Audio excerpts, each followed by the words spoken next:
আবু দাউদের হাদিস 1449 নম্বর হাদিস। এক সাহাবীর নাম আব্দুল্লাহ ইবনে হুবশিগিল খাসআমি রাদিয়াল্লাহু তাআলা, তিনি বলেন আন্না রাসূলুল্লাহ সাল্লাল্লাহু আলাইহি ওয়াসাল্লাম সুইলা আইয়ুল আমালি আফযালু ইয়া রাসূলুল্লাহ। রাসূলুল্লাহ সাল্লাল্লাহু আলাইহি সাল্লামকে জিজ্ঞাসা করা হলো, হুজুর আল্লাহর কাছে সবচেয়ে শ্রেষ্ঠ আমল কোনটা? নবীজি বললেন তুলুল কিয়াম, লম্বা সময় নামাজের মধ্যে দাঁড়িয়ে থাকা আল্লাহর কাছে সবচেয়ে শ্রেষ্ঠ আমল। এটা কি কাল শুরু হইতেছে? তাহাজ্জুদ নামাজে একটু দাঁড়ায়েন আল্লাহর দরবারে, একটু বেশি সময় নামাজ পড়ার চেষ্টা করবেন। জোহরের সুন্নত 3.5 মিনিটে শেষ করে দিয়েন না 4 রাকাত। কয় মিনিট? প্রথম 2 রাকাত তাড়াতাড়ি পড়ে, শেষের 2 রাকাত জামাত ধরার জন্য বুলেটের গতিতে পড়ে। পাশে যদি আপনি থাকেন দেখবেন উনি সুবহানা রব্বিয়াল আজিম এভাবে করে।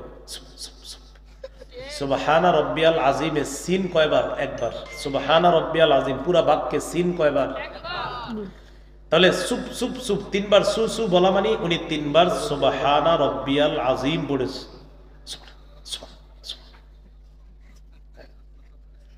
আল্লাহর সাথে তামাশা করবেন না, আল্লাহ হেফাজত করেন। নবীজিকে প্রশ্ন করা হলো কোন আমল আল্লাহর কাছে শ্রেষ্ঠ? নবী বললেন তুলুল কিয়াম, লম্বা সময় নামাজে দাঁড়িয়ে থাকা। বলছিলাম শীতকাল তাহাজ্জুদ নামাজ পড়ার চেষ্টা করবেন। সহিহুত তারগীবের বর্ণনা 630 নম্বর হাদিসে নবী বলেন রাজুলুন কামা ফি লাইলাতিন বারিদাতিন মিন ফিরাশিহি ওয়া লিহাফিহি ওয়া দিসারি فقام ثم توضأ ثم قام إلى الصلاة। শীতের রাত, প্রচন্ড শীতকালে কোন ব্যক্তি রাতের বেলা লেপ কম্বল বিছানা ছেড়ে উঠছে, উঠার পর ওযু করে নামাজের মধ্যে দাঁড়ায় গেছে। এই ব্যক্তি যে নামাজের মধ্যে দাঁড়ায়, আল্লাহ তাআলা তাকে দেখে খুশিতে হাসতে থাকে। শীতকালে লম্বা রাত তো একটু চেষ্টা করে নামাজ পড়া। আল্লাহ ফেরেশতাদেরকে বলে মা হামালা আবদি হাদা আলা মা সানাআ। আচ্ছা, আমার এই বান্দা নফল নামাজে দাঁড়াইছে কেন? আল্লাহ তো সব জানে, ফেরেশতাদেরকে সাক্ষী রাখে। আচ্ছা, আমার বান্দা এরকম এই রাতে শীতের কম্বল বিছানা সব ছাইরা দাঁড়াইছে কেন? ফেরেশতারা বলে আল্লাহ রাজা আমা ইনদাক ওয়া শাফকাতাম মিম্মা ইনদাক, আপনার কাছ থেকে সওয়াব পাওয়ার আশায় আর আপনার আযাবের ভয়ে। দা ভাই একটু আওয়াজ কমান, আওয়াজ কমান ভাইজান, একটু আওয়াজ কমান, চারদিকের আওয়াজ কমান। রাজা আমা ইনদাক, আপনার কাছ থেকে প্রতিদান পাওয়ার আশায়, আর হলো আপনার কাছ থেকে আযাবের ভয় থেকে বাঁচার জন্য। আল্লাহ তাআলা বলেন আ'তাইতুহু মা রাজা, সে যে আশায় দাঁড়িয়েছে দিয়ে দিলাম। ওয়া আম্মানতুহু মিম্মা ইয়াখাফ, যে ভয়ে দাঁড়িয়েছে সেই ভয় থেকে তাকে আমি আল্লাহ নিরাপত্তা দান করলাম। পড়া যাবে না একটু তাহাজ্জুদ? নবীকে প্রশ্ন করলেন কোন আমল শ্রেষ্ঠ? আল্লাহ নবী বললেন তুলুল কিয়াম, লম্বা সময় নামাজের মধ্যে দাঁড়িয়ে থাকা। এরপর প্রশ্ন করলেন ফাইয়ুস সাদাকাতি আফযালু ইয়া রাসূলুল্লাহ, হুজুর কোন সদকা সবচেয়ে শ্রেষ্ঠ? নবীজি বললেন জাহদুল মুকিল্লি, পরিশ্রম করে কষ্টার্জিত যে সম্পদ। ওই যে সভাপতি সাহেব বললেন কষ্টার্জিত অনুদান আপনারা দেন, ঠিক না?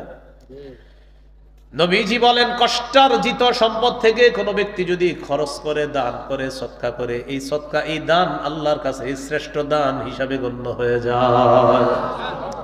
বলেন কষ্টার্জিত উপার্জন, এটা থেকে সামান্য হলেও আমরা দান করবো ইনশাআল্লাহ। প্রতি মাসে যখন বেতনটা পাবেন, আপনি যারে পারেন, আপনার নিকটাত্মীয় গরিব কেউ আছে, আপনি তাকে কিছু সদকা করে দেন, এতে ডাবল সওয়াব হবে। এক তো রক্তের সম্পর্ক রক্ষা করার সওয়াব, আর একটা হলো দান করার সওয়াব। তো আপনি তো জানেন আপনার পরিবারের বা আপনার কোন সদস্যগুলা খুব অসহায়, অনাথ, তো আপনি তার পাশে দাঁড়াইলেন যে প্রতি মাসে আমি আল্লাহ আমার যে ইনকামটা দেয় আমি কষ্ট করে এটা করি। আপনি রিক্সা চালান, আপনি অটো চালান, আপনি পান দোকানদারি করেন, আপনি হাতের কাজ করেন, প্রচুর কষ্ট করে আপনি টাকা কামাই করেন। তো আমার নবী বলছে কষ্টার্জিত উপার্জন থেকে যারা সদকা করবে, এই সদকাটা আল্লাহর কাছে শ্রেষ্ঠ সদকা, শ্রেষ্ঠ দান হিসাবে গণ্য। সাহাবী প্রশ্ন করলেন ফাআইয়ুল হিজরাতি ইয়া রাসূলুল্লাহ, ফাআইয়ুল হিজরাতি আফযালু ইয়া রাসূলুল্লাহ। ইয়া রাসূলুল্লাহ, আল্লাহর কাছে কোন হিজরত সবচাইতে শ্রেষ্ঠ আপনার কাছে জানতে চাই। নবী জবাব দিলেন মান হাজারা মা হারামাল্লাহু আলাইহি, আল্লাহ যা হারাম করেছেন এই হারাম থেকে যারা বেঁচে থাকবে। আজকে আপনি রাস্তা দিয়ে হাঁটতেছেন, একজন নারীকে দেখলেন যাকে দেখা আপনার জন্য হারাম, আপনি নিচের দিকে নজরটা নামাইলেন।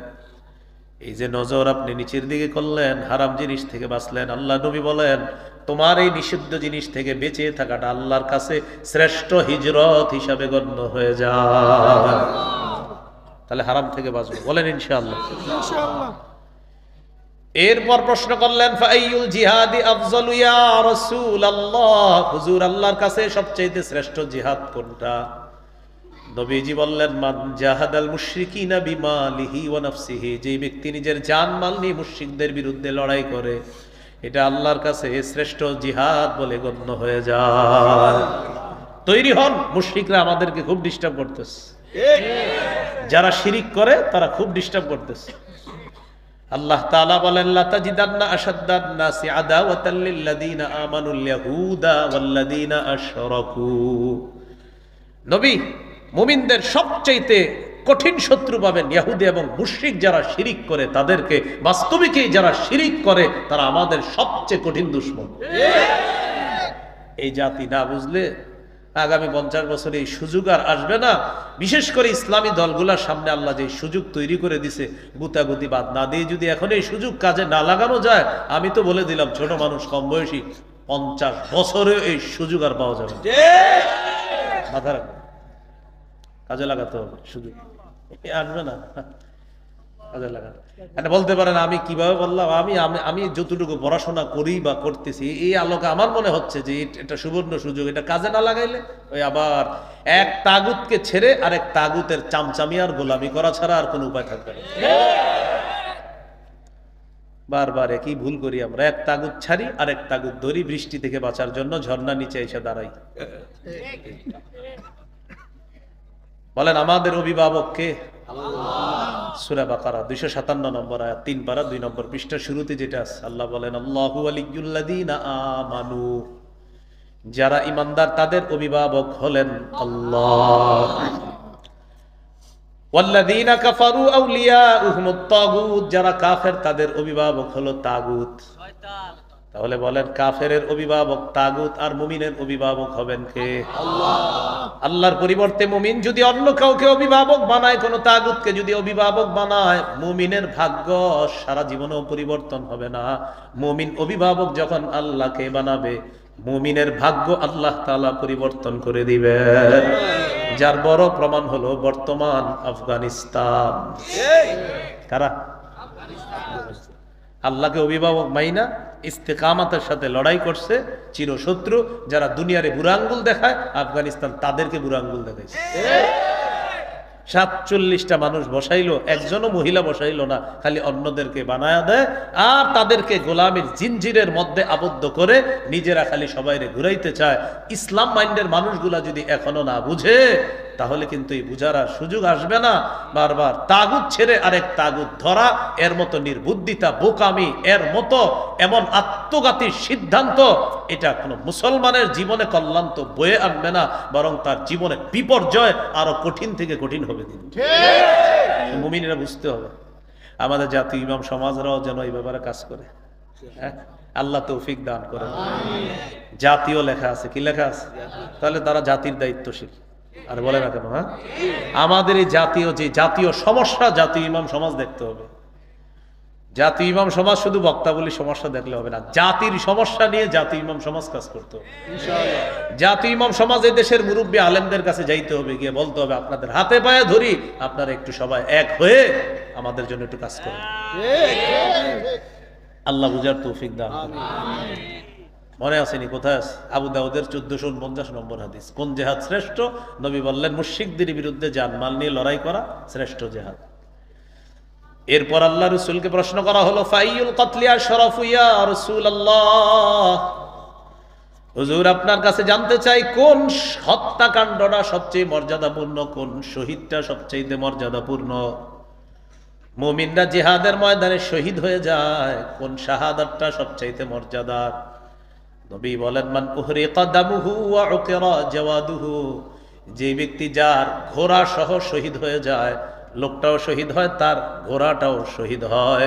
এই ব্যক্তির শাহাদাত সবচাইতে মর্যাদাপূর্ণ হয়ে যায়। শহীদ হয় বাহন সহ, এটা শ্রেষ্ঠ মর্যাদাপূর্ণ শাহাদাত। তাহলে নতুন কথায় চলে আসছি, শাহাদাত কিসে? প্রথমে জানছিলাম জানমাল, দ্রব্য মূল্য, ক্রেতা বিক্রেতা, জিহাদের ময়দান। এরপরে জানলাম জিহাদ। আলোচনা করতে করতে আমরা চলে আসলাম শাহাদাতে। কোথায় চলে আসলাম? এবার বলেন, শহীদ হওয়ার নিয়ত আছে?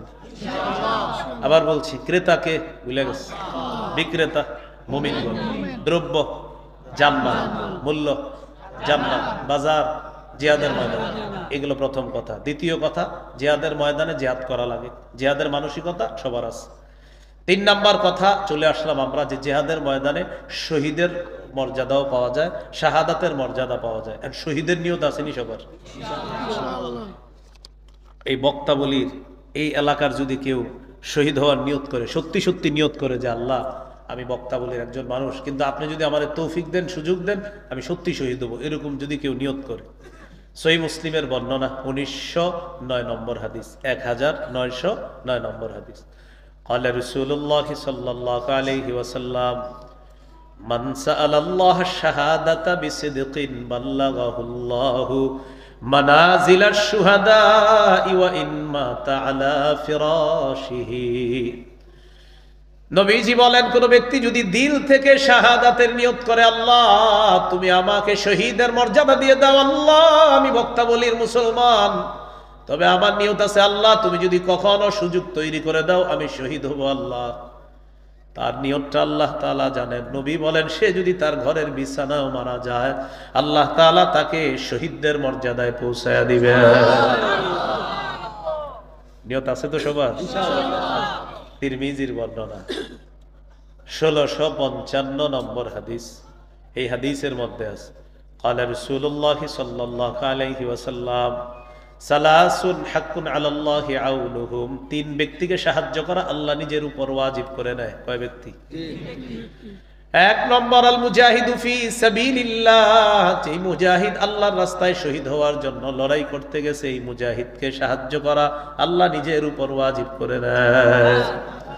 2 নম্বর আল মুকাতাবুল্লাযী ইউরিদুল আদা, চুক্তিকৃত গোলাম, যে গোলাম তার মনিবের সাথে চুক্তি করছে, এই পরিমাণ টাকা দিলে আমি তোমাকে আজাদ করে দিব। গোলাম মনিবের একটা মাসালা আছে, তো যাই হোক আপনারা খালি একটু মনে রাখেন যে গোলাম তার মনিবের সাথে একটা চুক্তি হয়েছে, এই পরিমাণ টাকা দিলে তাকে আজাদ করে দিবে। তো এই গোলামকে সাহায্য করা আল্লাহ নিজের উপর ওয়াজিব করে নেয়। 3 নাম্বারটা কি বলবো? ওয়ান্নাকিহুল্লাযী ইউরিদুল আফাফা, যে ব্যক্তি বিয়ের মাধ্যমে নিজেকে পুত পবিত্র বানাইতে চায়, আল্লাহ তাকে সাহায্য করা নিজের উপর ওয়াজিব করে নেয়। কিন্তু আমাদের যুবকরা বিয়ের আগে অপবিত্র হয়।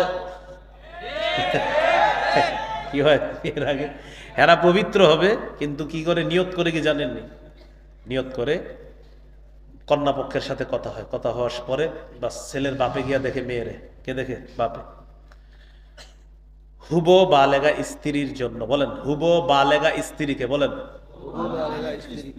শ্বশুরের জন্য দেখা সর্বসম্মতিক্রমে, সন্দেহ ছাড়া হারাম। হুবো বালেগা স্ত্রী মানে আপনার স্ত্রী যিনি হবেন, মানে যাকে দেখতেছেন, যাকে বিয়ে করার জন্য দেখবেন, তার বিয়ে করলে আপনার আব্বা হবে মেয়েটার শ্বশুর। এই শ্বশুরের জন্য বিয়ের আগে এই মেয়েকে দেখা হারাম। মেয়েকে দেখা কি? আপনারা মাঠে আছেন তো? এতক্ষণ তো আওয়াজ ছিল, এখন কমে গেল। আপনার আব্বা আপনার বিবি যে হবে তাকে বিয়ের আগে দেখা হারাম। মুফতি সাহেবরা আছে, জিজ্ঞাসা করেন। শোনেন না একটু, এটা তো ঠিক, একটু পরে দেখবেন আরো আওয়াজ কমবে। এখন সর্বশেষ বিয়ের কনে পক্ষের বলবে, তো কনে পক্ষে ফোন দিছে বর পক্ষের, কবে তারিখটা জানাবেন, হা বা না জানায় দেন। তো ছেলে পক্ষে বলে, ছেলের একজন দুলাভাই আমেরিকা থাকে, তো দুলাভাই ছবিটা দেখবে, মেয়ে দেখার পর দুলাভাই যদি বলে হ্যাঁ তাহলে হ্যাঁ, দুলাভাই যদি বলে না তাহলে না, কারণ বিয়েটা দুলাভাই করবে, এই জন্য দুলাভাই হ্যাঁ বললে হ্যাঁ আর না বললে না। নির্লজ্জ বেহায়া কোথাকার, আপনার শরম লজ্জা নাই? আপনি নির্লজ্জ বেহায়ার মতো কিভাবে আপনার স্ত্রী আপনার বন্ধুদেরকে দেখান, আপনার দুলাভাইকে দেখান, বন্ধুদেরকে দেখায় বলে দোস্ত তোরা ওকে বললে ওকে, মানে বিয়েটা দোস্তরা করবে, দুলাভাই আপনি ওকে বললে ওকে, মানে দুলাভাই বিয়েটা করবে। নির্লজ্জ বেহায়া, যারও সন্তান তৈরির রাস্তা খুলে দিচ্ছে না, সে বিয়ের মাধ্যমে পবিত্র হতে চায়। এগুলা সিডু আইনের, যাক এটা আবার আরেক ইতিহাস, সেদিকে যাব না। ওই যে পাশ্চাত্যরা খবিস মার্কা আইন তৈরি করে দেয়, এই আইনের কুফল হলো এগুলা। তো যাই হোক, বলতেছিলাম 3 ব্যক্তিকে সাহায্য করা আল্লাহ নিজের উপর ওয়াজিব করে। 3 নাম্বার, যে ব্যক্তি বিয়ের মাধ্যমে পবিত্র হতে চায়। যুবক ভাইয়েরা এখানে আছে, আপনাদের হাতে পায়ে ধরে বলি, নিজেরা এখন থেকে তৈরি করেন। আপনার যে বিবিটা হবে আল্লাহ তাকেও তৈরি করবে। আপনি নিয়ত করে ফেলেন যে আমার বিবি আমি দেখবো, কেন অন্যরা দেখবে, এরকম নিয়ত করে ফেলেন, বলেন ইনশাআল্লাহ। যারা বিয়ে করেছেন তো আলহামদুলিল্লাহ, কলিগ বা অন্য যারা আছে তাদেরকে বিবি দেখাবেন না। এখন আবার কলিগ যদি বেড়াইতে আসে বাসায়, বিবি চা নিয়ে যাইতে হয় কলিগের সামনে, এরকম তথ্য জিজ্ঞাসা করেন ইমাম সাহেবদের কাছে আসছে। কলিগের সামনে বিবি নাকি চা না নিলে এটা আপনার হয় না। আল্লাহ আমাদেরকে হেফাজত করেন। বিবিকে কখনো আপনি ব্যবসার বস্তু বানাবেন না, বিবিকে সবচেয়ে সম্মান দিয়ে ঘরে রাখবেন। সহিহ মুসলিমের বর্ণনা 3535 3535 নম্বর হাদিস, রাসূলুল্লাহ সাল্লাল্লাহু আলাইহি সাল্লাম বলেন, আদ-দুনিয়া মাতা ওয়া খায়রু মাতা'id দুনিয়া আল মারআতু সালিহা। এই পৃথিবীটা ভোগের জায়গা, পৃথিবীর সবচেয়ে শ্রেষ্ঠ সম্পদ একজন নেককার নারী। সুবহানাল্লাহ। তাহলে বলেন আমাদের এই শ্রেষ্ঠ সম্পদ আমরা হেফাজত করব ইনশাআল্লাহ। ইনশাআল্লাহ। তিরমিজির বর্ণনা 1656 নম্বর হাদিস, قال رسول الله صلى الله عليه وسلم لا يكلم أحد في سبيل الله والله أعلم بمن يكلم في سبيله। নবীজি বলেন, কোন ব্যক্তি যদি আল্লাহর রাস্তায় গিয়ে আহত হয়, কে আহত হবে বিষয়টা জানেন একমাত্র আল্লাহ। ইল্লা জাআ ইয়াউমাল কিয়ামাতি ওয়াল লাউনু লাউনুদ দাম ওয়ার রিহু রিহুল মিস্ক। সুবহানাল্লাহ। কোন ব্যক্তি যদি জিহাদের ময়দানে গিয়ে আহত হয়, কিয়ামতের ময়দানে এমন অবস্থায় উঠবে তার রং হবে রক্তের রং, আর তার শরীর থেকে মেশক আম্বরের ঘ্রাণ বের হবে। সূরা আলী ইমরান, বলেন কোন সূরা? 169 নম্বর আয়াত। কত নম্বর আয়াত? 169। এই আয়াতটা মন দিয়ে শুনেন, এই আয়াতের প্রেক্ষাপটটা শুনেন। প্রেক্ষাপটটা আবু দাউদের হাদিসে আছে, 2520 নম্বর হাদিস, 2520 নম্বর হাদিস। খুব মন দিয়ে শুনবেন, একটু লম্বা হবে হাদিসটা। আব্দুল্লাহ ইবনে আব্বাস রাদিয়াল্লাহু তাআলা আনহুমার বর্ণনা, তিনি বলেন রাসূলুল্লাহ সাল্লাল্লাহু আলাইহি সাল্লাম বলেছেন, লাম্মা উসিবা ইখওয়ানুকুম বিউহুদিন জাআলাল্লাহু আরওয়াহাহুম ফি জাওফি তায়রিন খুদরিন। সুবহানাল্লাহ। উহুদের যুদ্ধে তোমাদের ভাইরা যখন শহীদ হয়েছে, 70 জন শহীদ, এই শহীদ হওয়ার পর তাদের আত্মাগুলা আল্লাহ তাআলা সবুজ পাখির পেটের মধ্যে ঢুকাইয়া দিছে। সুবহানাল্লাহ। এখন পাখি কি করবে? উড়ে বেড়াবে। তারিদু আনহারুল জান্নাহ। ওই সবুজ পাখিগুলা উড়ে বেড়ায় জান্নাতের ঝর্ণা নহর সমূহের উপরে, তারা যায় উড়ে বেড়ায়। তাআকুলু মিন সিমারিহা, জান্নাতের ফলমূল তারা খায়। সুবহানাল্লাহ। ওয়া তা'ওয়ি ইলা কানাদিলা মিন যাহাবিন মুআল্লাকাতিন ফি যিল্লিল আরশ। আরশের ছায়ায় স্বর্ণ দিয়ে তৈরি করা ফানুস আছে, ওই ফানুসের মধ্যে গিয়ে ওই সবুজ পাখিগুলা বসে যায়। দেখেন মজার বিষয়টা দেখেন। ফানুসের মধ্যে বসার পর এবার শহীদরা আপসে বলা বলি করে, আচ্ছা আমরা যে এত আরামে আছি, সুবহানাল্লাহ পড়ে দেব। শহীদরা বলতেছে কোথায়? জান্নাতে ফলমূল খায়, আর বলতেছে আচ্ছা ফালাম্মা ওয়াজাদু তিবা মাকালিহিম ওয়া মাশরাবিহিম ওয়া মাকিলিহিম, যখন তারা তাদের মনোভূত খাবার পায়, মনোভূত পানি পেল, মনোভূত বাসস্থান পেল, শহীদরা তখন বলা বলি করবে, আচ্ছা মাইয়ুবাল্লিগু আন্না ইখওয়ানানা, আমাদের যে ভাইয়েরা দুনিয়াতে আছে যারা শহীদ হয় নাই, আমাদের এই নেয়ামতগুলার কথা কে তাদের কাছে পৌঁছাতে পারবে? নিজেরা বলতেছে। কেন? লিআল্লা ইয়াজহাদু ফিল জিহাদ ওয়ালা ইয়ানকুলু ইনদাল হার, যেন আমাদের দুনিয়ার ভাইয়েরা জিহাদের সময় অলসতা না করে আর অনাগ্রহ না দেখায়, আমাদের দুনিয়ার ভাইয়েরা যেন জিহাদের স্পৃহা মানসিকতা লালন করে। আমাদের এই নিয়ামতের কথা তারা যদি জানতে পারে, তাহলে জিহাদের প্রতি তাদের আগ্রহ আরো তৈরি হবে। তো এটা যখন বলছে, তো শহীদদের এই কথা কে জানাবে? আল্লাহ তাআলা শহীদদেরকে জবাব দিলেন, উবাল্লিগুহুম আনকুম, আমি আল্লাহ তোমাদের বিষয়টা দুনিয়ার সবাইকে কিয়ামত পর্যন্ত যারা সবাইরে জানায় দিবে। এরপর আল্লাহ তাআলা সূরা আলী ইমরানের 169 নম্বর আয়াত নাজিল করে দিয়ে শহীদদের ব্যাপারটা জানায় দেয়। যদিও মুফাসসিরিনে কেরামের কেউ কেউ বলেন এটা বদরের যুদ্ধের শহীদদের কথা, আর হাদিস দ্বারা বোঝা যায় এটা উহুদের যুদ্ধের শহীদদের কথা। যেই যুদ্ধের হোক, মোট কথা শহীদ। আল্লাহ তাআলা বলেন, ওয়ালা তাহসাবান্নাল্লাযীনা কুতিলু ফি সাবিলিল্লাহি আমওয়াতা, যারা আল্লাহর রাস্তায় শহীদ হয়ে গিয়েছে তাদেরকে তোমরা মৃত মনে করো না, বাল আহইয়াউন, তারা জীবিত, ইনদা রাব্বিহিম ইউরযাকুন, তাদের রবের কাছে তাদেরকে রিজিক দেওয়া হয়, তাদের রিজিকের ব্যবস্থা করা হয়। ফারিহিনা বিমা আতাহুমুল্লাহু মিন ফাদলিহি, আল্লাহর অনুগ্রহ পেয়ে তারা খুশি, তারা আনন্দিত। ওয়াস্তাবশিরুনা বিল্লাযীনা লাম ইয়ালহাকু বিহিম মিন খালফিহিম, আর যারা এখনো তাদের সাথে মিলিত হয় নাই শাহাদাতের মাধ্যমে, তাদেরকে নিয়ে তারা আনন্দ করে আর গর্ব করে, তারা যখন শহীদ হয়ে আসতে পারবে, আল্লাহ খাউফুন আলাইহিম ওয়ালা হুম ইয়াহজানুন, তারা আনন্দ করে আর গর্ব করে আমাদের যে ভাইয়েরা দুনিয়াতে জীবিত আছে তারা শহীদ হবে, শহীদ হওয়ার পর তারা যখন আসবে তাদের কোনো ভয়ও নাই, তাদের কোনো চিন্তাও নাই। ভয় আর চিন্তাহীন ভাবে আল্লাহ তাআলা তাদেরকে জান্নাত দান করবে। ক্রেতাকে বিক্রেতা, দ্রব্য, মূল্য, বাজার, জিহাদের নিয়ত আসেনি সবার? জিহাদের ময়দানে কাফেররা মারলে কি হবে? শহীদের নিয়ত আসেনি সবার? আল্লাহ তাআলা আমাদের সকলকে জিহাদের মানসিকতা লালন ধারণ পালন করার তৌফিক দান করেন। শাহাদাতের তামান্না যেন আমরা রাখতে পারি, আল্লাহ তৌফিক দান করেন। সর্বশেষ একটি হাদিস বলি, মন দিয়ে শোনেন। তিরমিজির বর্ণনা 1663 নম্বর হাদিস।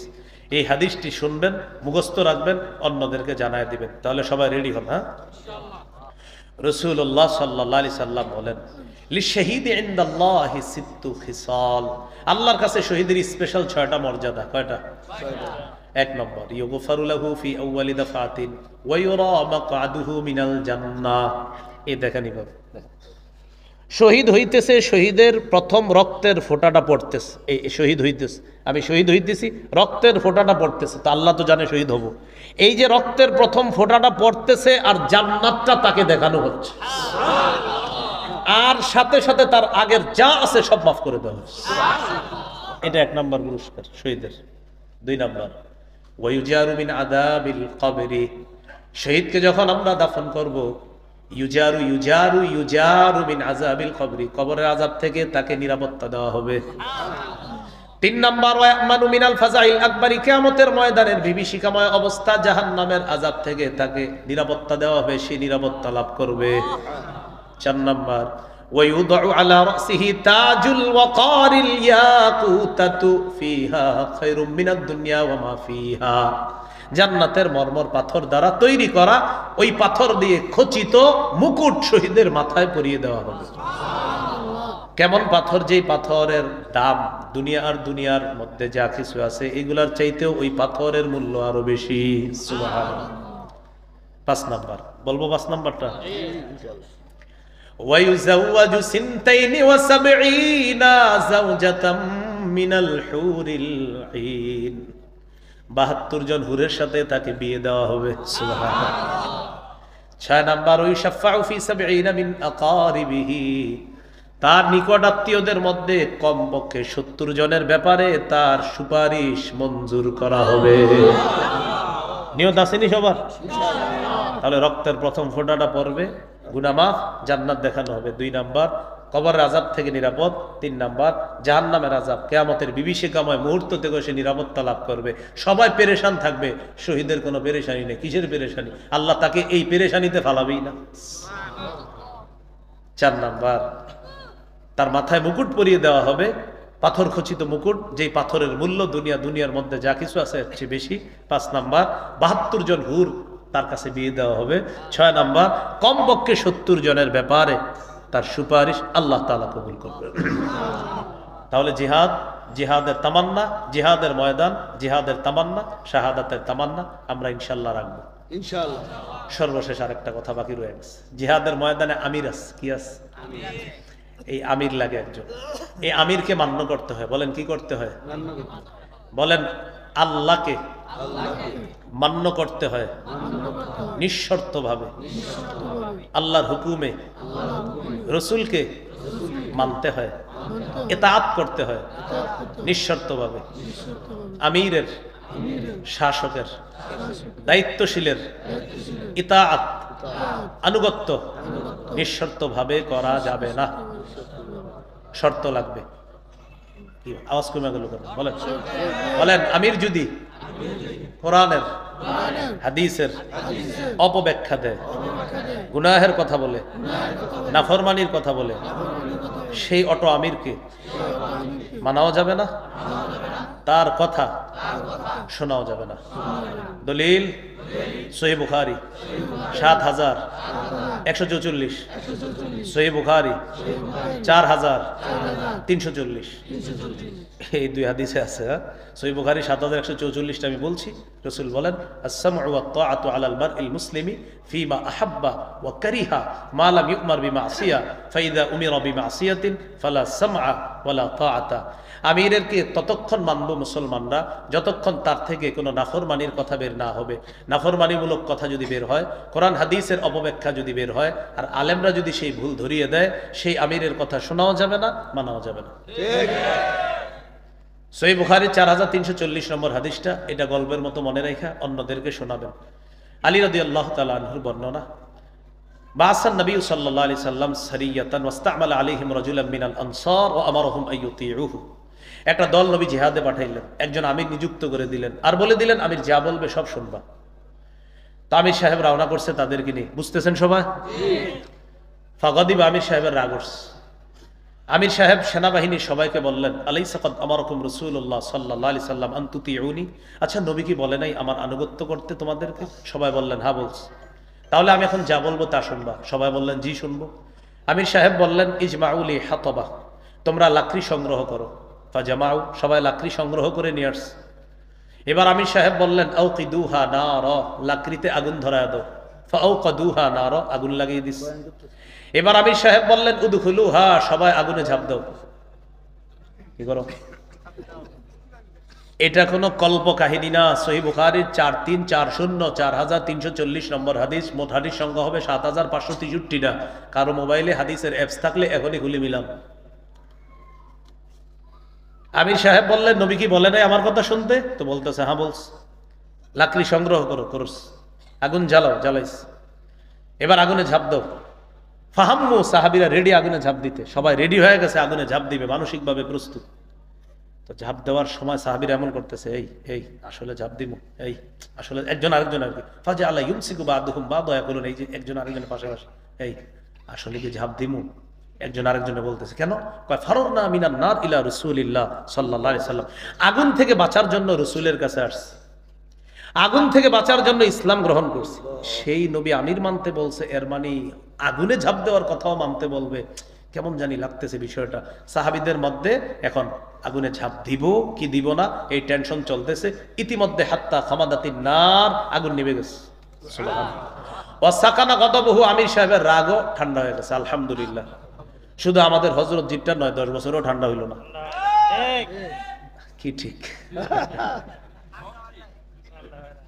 বলি আপনাকে, কথা বুঝেন, কথা বুঝার চেষ্টা করেন। এখন অনেকে মনে মনে বলতেছে হুজুর মনে হয় আমারে বলতেছে। তো আপনার মাঝে এই খারাপ গুণ থাকলে তো আপনারই বলতেছে।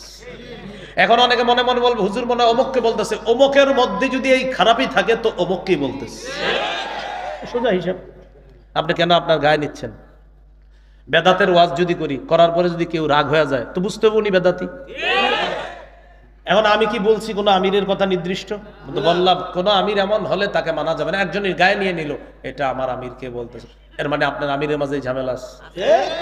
যদি থাকে আল্লাহর রাস্তায় ফিরে আনেন। আমরা আল্লাহর কাছে দোয়া করি সারা পৃথিবীর দাওয়াত ও তাবলীগের সাথী ভাইদেরকে কোরআন সুন্নাহর সঠিক কথাগুলা মেনে নিয়ে, কোরআন সুন্নাহর পতাকা দলে আলেমদের কথা মেনে নিয়ে এক হয়ে যাওয়ার তৌফিক দাও। তা আগুনে ঝাঁপ দেয় নেই। ঘটনাটা নবীজির কাছে গেছে, যাওয়ার পরে নবীজি বললেন সর্বনাশ, লাউ দাখালুহা মা খারাজু মিনহা ইলা ইয়াউমিল কিয়ামা, যদি আমিরের কথা শুই না তারা আগুনে ঝাঁপ দিত, কিয়ামত পর্যন্ত আগুন থেকে বের হতে পারতো না। কি শিখলাম?